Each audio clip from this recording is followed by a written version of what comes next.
Hey IG Garage family, ever had your car feel sluggish and notice the dreaded check engine light with the P0125 code?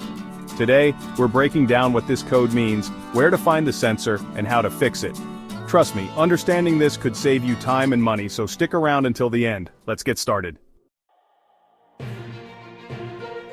The P0125 code means insufficient coolant temperature for closed-loop fuel control. In simpler terms, your engine isn't warming up enough for the system to operate efficiently. This usually points to an issue with the coolant temperature sensor, thermostat, or even the cooling system itself. Location is everything. The coolant temperature sensor is typically located near the thermostat housing, which is often on the upper radiator hose connection to the engine. Let me show you.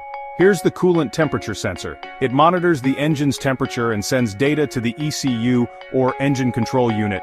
If it's not working correctly, it can trigger the P0125 code. What symptoms should you watch out for? Poor fuel efficiency, a delayed or no warm-up of the engine, and of course, the check engine light.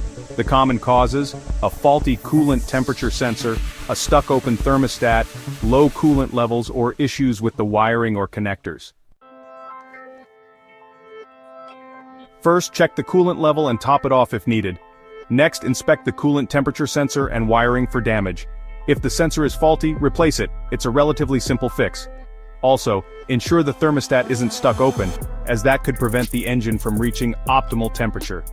After making the repairs, clear the code using a scanner and take your car for a test drive to ensure the issue is resolved.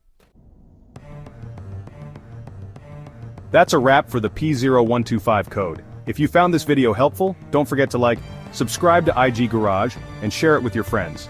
For more tips, check out these videos. P0481 for cooling fan issues, and P0315 for crankshaft position system troubleshooting. Thanks for watching, and I'll see you in the next one.